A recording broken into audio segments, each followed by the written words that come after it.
About. But first, on Sunday night, you guys went to the AIDS Foundation Oscar party. We did, and it's a tradition they do every year. Something This is my 5th year attending, and they always do it upright. It's a big deal. They encourage festive attire.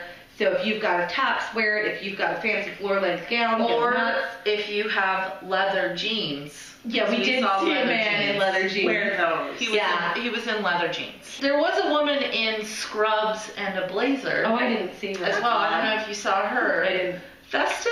I don't know. Half-assing? Yes. Yeah. All right. At least she put on a blazer. But I will tell you, Utah AIDS Foundation is a great organization. Besides attending their 5 years of Oscar parties that I've been so lucky to be invited to, I also volunteer with them each year for Pride. Cool. They have a booth every year at Pride. And that's coming up in June? Yep. And we'll tell you more about that around that time. I'll have a lot to say. You can just Google Utah AIDS Foundation. You can reach out to anybody at Verite where we work. We'll direct you to the right people. And they have offices downtown where you can just walk in and ask them if they need any help, and they will put you to work. They're a great organization, and they're always looking for volunteers. Do you have to volunteer with them to go to the Oscar party? No, you sure don't. You can buy tickets. This year they were $120. Again, it is a fundraiser, so they're gonna charge you. And is that like dinner? You get dinner, you get appetizers, you get delicious dessert, and a show. This year they had burlesque performances. Cool. They had aerialists. It was a great time. And we strongly encourage you to do it. Yeah, absolutely. Good. I'm glad you guys had fun. It looked great. We've been kind of showing some pictures as we've been talking, and might I say, your breasts look delightful. Well, coming up this weekend on Saturday night, we kind of are deviating from the music thing just a little because we talk about music every week, and so I wanted to be sure and mention this. This is something that happens every single year in Salt Lake, and I've actually seen it kind of happen down the street, but I didn't know what the hell it was. That's just a pour, my darling. That's a nice pour.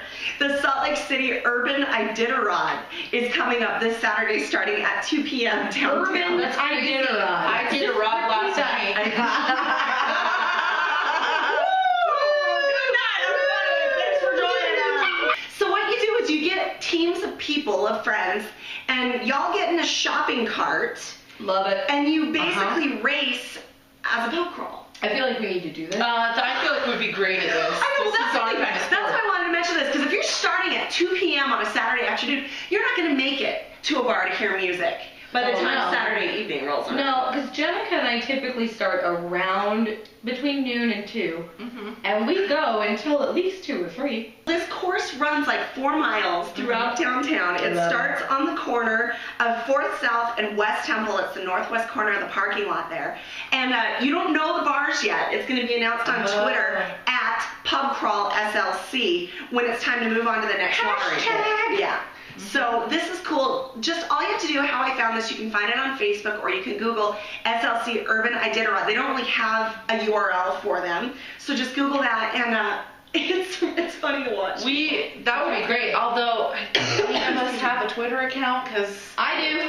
Okay, we're good. So tonight we decided that we were going to be very brave and kind of do a public service for everybody. I think so. Because, we don't feel that people kind of tend to go to their own bars, and when they do branch out, we want to make sure that you don't branch out to somewhere really, really scary. Because you find a bar and you stick with it.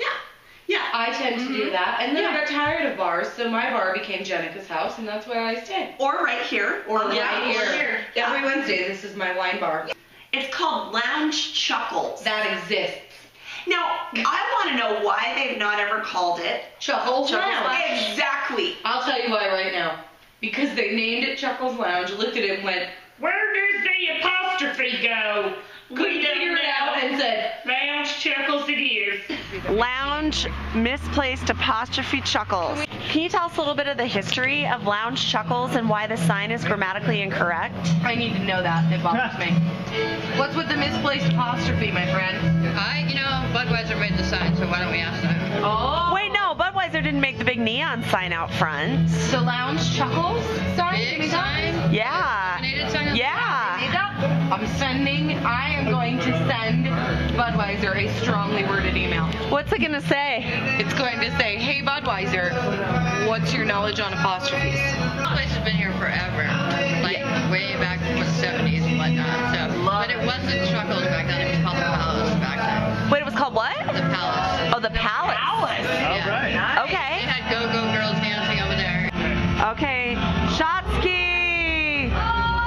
Yeah. There it is. My name's Coco. Take that screenshot. You have to pick out. This is my poison. What you drink. There might be earring missing. What is that? Drinking Michelle. It's a big girl. Vodka. So we cut our own fries. So they're fries. Nice. Okay. Not worse.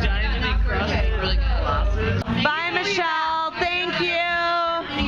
Thanks, We'll be back. Bye, Coco. Bye, you guys. Bye. That's my spot. I love Michelle. I love the Shotsky. I love Naked Match Me Up. I love the whole goddamn I love it thing. all. That's my new go-to. That's my bar. And finally, it's that time of the night. What time? What time? Time for WTF! What's that mean? It means what the fuck? I love that. That's cool. I don't have to swear. What the fuck? That's for you, Tracy Beck. Now I'm gonna mouth it, and it's gonna look like I'm saying it. What the fuck? See, we just kind of created our own bad Chinese kung fu movie. Rico's licking his dick. Man drinks gasoline from jar, lights up, dies.